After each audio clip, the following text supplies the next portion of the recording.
খোলা আছে। ওয়াসি বললেন, ইয়া রাসূলুল্লাহ, ইয়া হাবিবাল্লাহ, লা উসলিমু হাত্তা আসমাআ কালামাল্লাহ। একটা শর্ত পূরণ না হলে আমি মুসলমান হব না। আল্লাহর হাবিব বললেন, কি শর্ত? তিনি বললেন, আমি মুসলমান হলে আল্লাহ রাব্বুল আলামিন আমারে ক্ষমা করে জান্নাত দিবেন। আল্লাহ আপনাকে যদি ঘোষণা করেন, ওহীর মাধ্যমে জানান, আপনার নূরের জবান থেকে দুই কানে শুনলে আমি মুসলমান হব।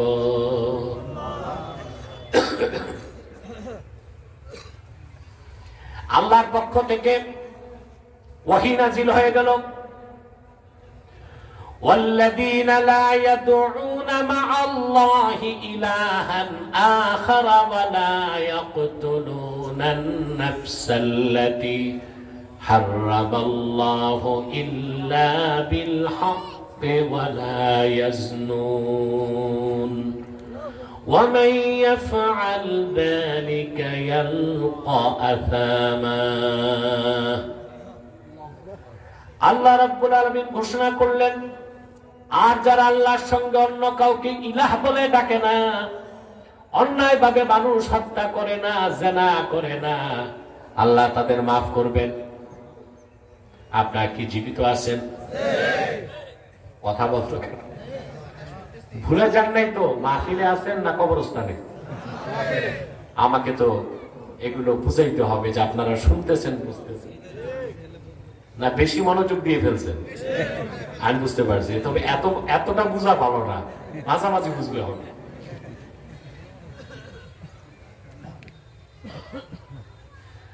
ওয়াসি বললেন, ইয়া রাসূলুল্লাহ, ইয়া হাবিবাল্লাহ, ইন্নী আশরাকতু বিল্লাহ ওয়া কাতালতু আন-নাফস আল্লাতী হারামাল্লাহু ইল্লা বিল হাক্কি ওয়া যানাইতু। আমি মহান আল্লাহর সঙ্গে, আমি মহান আল্লাহর সাথে আমি শিরকের গুনাহ করেছি, আমি অন্যায় ভাবে মানুষ হত্যা করেছি, কতবার জিনা করেছি, আমার কোনো হিসাব নাই। তাহলে মুসলমান হয়ে লাভ কি? কথা বুঝতেছেন? আবার আল্লাহর পক্ষ থেকে আয়াত চলে আসলো, ইল্লা মান তাবা ওয়া আমানা ওয়া আমিলা আমালান সালিহান ফাউলাইকা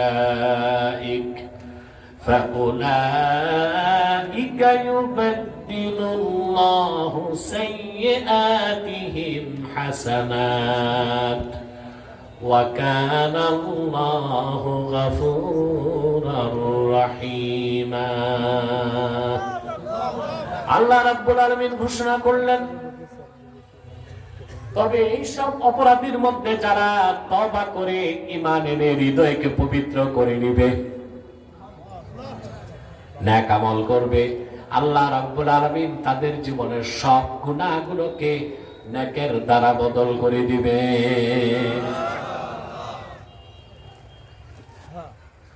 ওয়াসি বললেন, ইয়া রাসূলুল্লাহ, ইয়া হাবিবাল্লাহ, এখনো তো আমি ঈমান আনতে পারছি না। আল্লাহর হাবিব বললেন, কেন? তিনি বললেন, আল্লাহ তো শর্ত দিয়েছেন ঈমান আনার পরে নেক আমল করতে হবে। ইন্নী আরা ফীহি শারতান ফাহুয়াল আমালুস সালিহ। আল্লাহ তো শুধু ঈমান আনলে আমাকে মাফ করবেন না, আমলে সালেহ করতে হবে, শর্ত দিয়েছেন। আমি ঈমান আনবো, তওবা করব, মুসলমান হব, তবে নেক আমল করার কোনো গ্যারান্টি দিতে পারবো না। কথা বুঝতেছেন?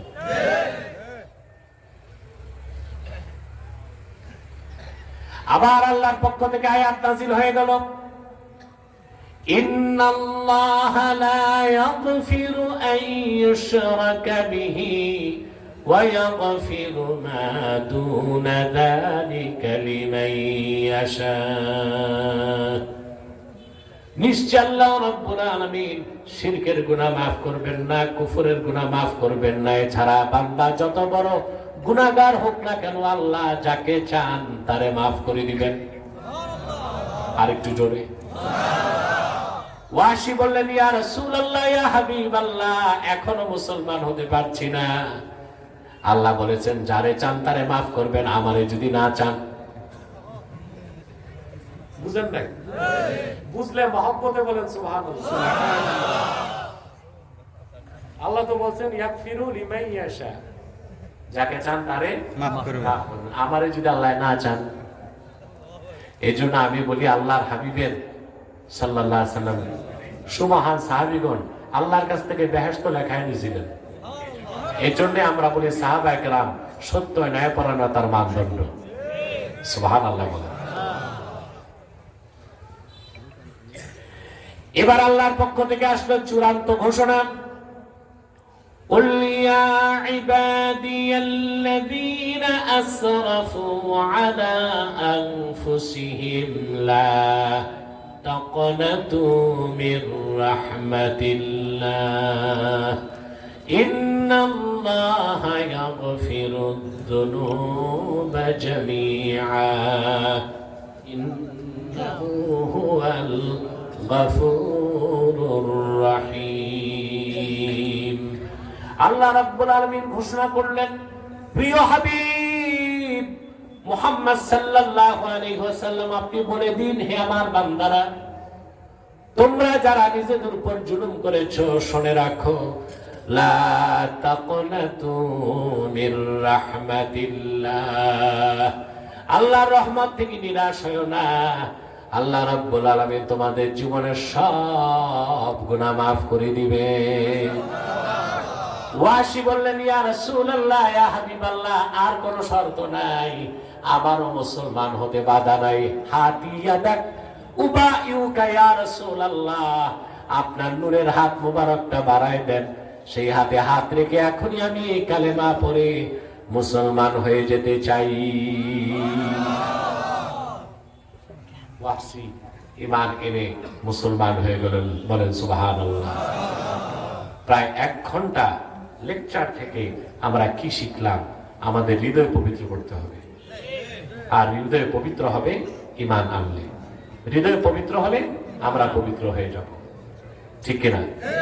আর যদি পবিত্র হৃদয় নিয়ে আল্লাহর কাছে উপস্থিত হই, যত বড় গুনাহগার হই, আল্লাহ আমাদেরকে মাফ করবেন, বেহেশত দিবেন। হয় ফার্স্ট চান্সে নয় সেকেন্ড চান্স। কথা বুঝতেছেন? এখন আপনারা কি বিনা আযাবে বেহেশত চান না আযাবের পর?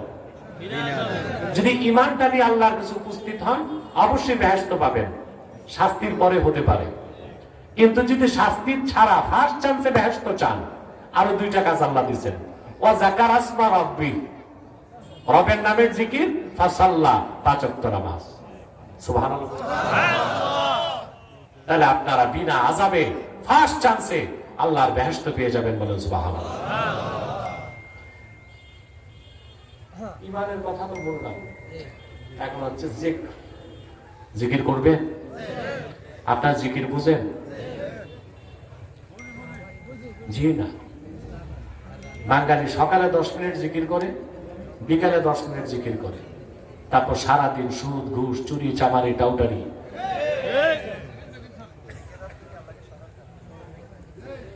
এতিমের সম্পদ বেড়ে খায়, আরেকজনের খেতে সীমানা ধাক্কায়। আল্লাহ কি এই জন্যই জিকির দিচ্ছেন? কথা বলেন। জিকিরের উদ্দেশ্য কি তা তো বুঝতে হবে। এগুলো করে বাংলাদেশে সকালে জিকির ঠিক করে, জিকির ঠিক, সারাদিন কি করে? এই জন্য আল্লাহ জিকির দেন। জিকিরের উদ্দেশ্য কি? ইমাম রাজির তাফসীর শুনাইছিলাম, পুরাটা তো বলি নাই। ইন্না মারাতিবা আমালিল মুকাল্লাফি সালাসা, বান্দার 3টি কাজ, তার প্রথমটি হচ্ছে ইজালাতু আকাইদিল ফাসিদাতি মিনাল কলব, ঈমানের হৃদয়কে পবিত্র করা। দ্বিতীয় কাজ ইস্তিহদারু মারিফাতিল্লাহি আযজা ওয়া জাল্লা ফিল কলব, সর্বাবস্থায় আল্লাহর মারিফতের পরিচয় অন্তরে লালন করতে হবে। আল্লাহর জিকির মুখে থাকলে হবে না, অন্তরে থাকতে হবে, বলেন সুবহানাল্লাহ। আল্লাহর জিকির আমাদের ঠোঁটে আছে, মনে নাই, সেই জন্য জিকির করি, আবার চুরি করি, ঠিক না? আল্লাহর জিকির যদি ঠোঁটেও থাকতো মনেও থাকতো, তাহলে চুরি।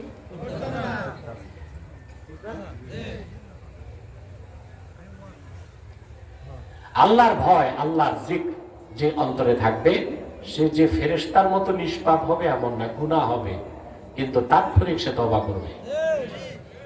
গুনাহের ক্ষেত্রে তার ইসরার হবে না,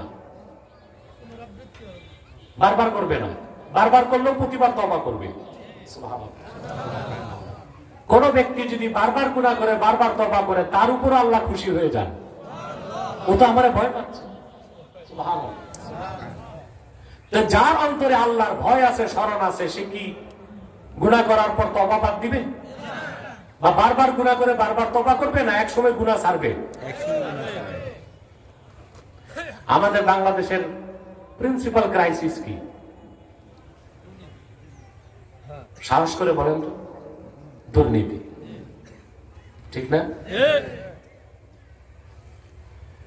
কি পরিমাণ টাকা চুরি হয়েছে তা আপনি জানেন না। আপনাদের প্রত্যেকের মাথা পিছু ঋণ আছে 1,07,000 টাকা। কত?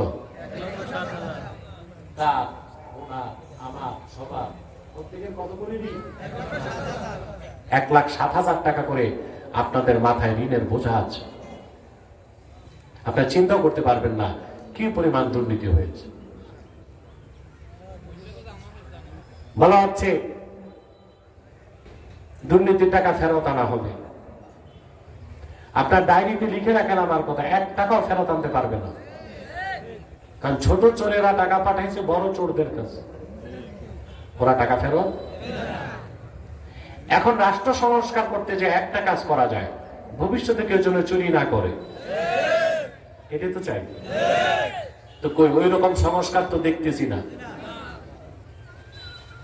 আপনি শুধু সেটআপ চেঞ্জ করলে হবে না, পলিসি মেক করতে হবে। কি পলিসিতে দেশ চালাবেন?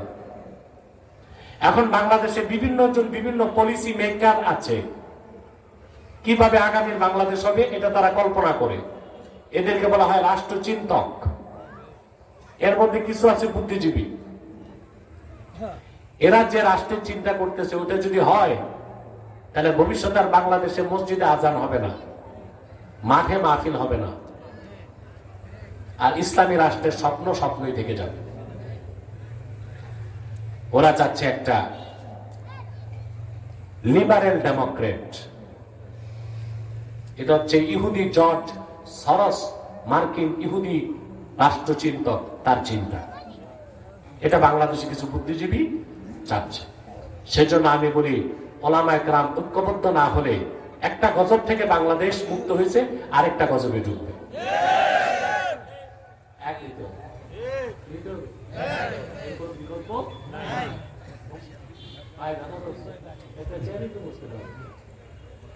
এক হইতে হবে। আমার একটা বক্তব্য আপনারা শুনেছেন, আমি বলেছি আমাদের হাতে যে সুযোগ এসেছে এখন, চান্স, এটা যদি আমরা কাজে না লাগাই 50 বছর আর এই সুযোগ আসবে না, আর আমাদের খেসারত দিতে হবে। বাংলাদেশ এখন চলছে অনির্দিষ্ট গন্তব্যের দিকে। আপনাকে গন্তব্য নির্ধারণ করতে হবে এই জাতিকে। বাংলাদেশের ডেস্টিনেশন কি হবে কারা নির্ধারণ করবে? আপনারা।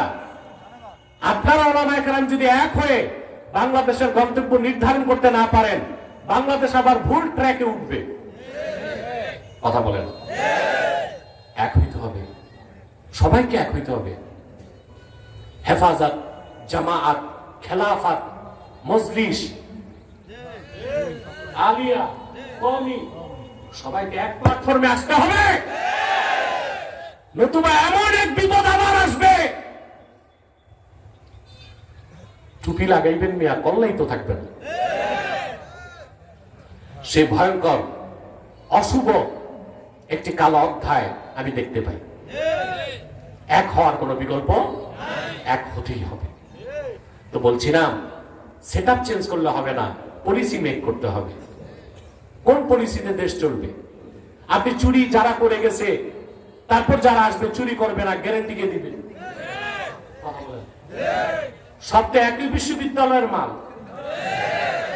সব তো একই চিন্তা লালন করে, সব তো একই আদর্শের অনুসরণ করে। তাহলে পলিসি হবে, আগামীর বাংলাদেশ পরিচালিত হবে আল্লাহর কোরআনের পলিসি দিয়া গোটা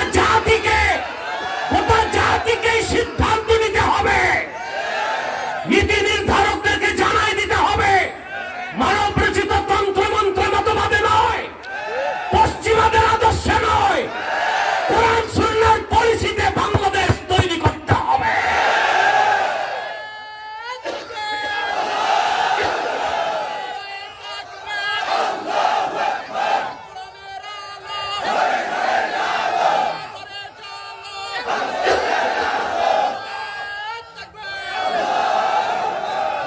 তাহলে যারাই ক্ষমতায় আসুক চুরি আর থাকবে না। এটা দুর্নীতি, করাপশন হচ্ছে একটা দেশের জন্য অ্যাজ লাইক ক্যান্সার। একটা দেশের জন্য দুর্নীতি কি ক্যান্সার। এখন আপনি যতই ওষুধ খান, বাইরে ঘি তেল মাখন মালিশ করেন, আপনার ভিতরে ক্যান্সার, আপনি টিকবেন? আমাদের দেশের সংস্কারের মূল হচ্ছে, সাস্টেইনেবল ডেভেলপমেন্টের জন্য শর্ত হচ্ছে করাপশন মুক্ত বাংলাদেশ। শরিয়া আইন ছাড়া আদৌ তা সম্ভব না। সম্ভব? তাহলে বলছিলাম, দুর্নীতির বিরুদ্ধে কত চেষ্টা সরকার করতেছে। দুদক বানাইছে, আছে না? এখন বড় বড় অফিসার যারা, তারা কি দুর্নীতি বন্ধ করছে? কেন করবে? যাদেরকে আপনারা অফিসার বানিয়েছেন, রাষ্ট্র পরিচালনার গুরুত্বপূর্ণ পদ দিয়েছেন, তাদেরকে সব পড়িয়েছেন, বাংলা সাহিত্য, ইংরেজি, ভূগোল, অর্থনীতি, সমাজনীতি, পৌরনীতি, রাষ্ট্রনীতি, physics, chemist, zoology, theology, cosmology সব পড়াইছেন, শুধু আল্লাহর কোরআনটা পড়ান নাই। কথা বলেন।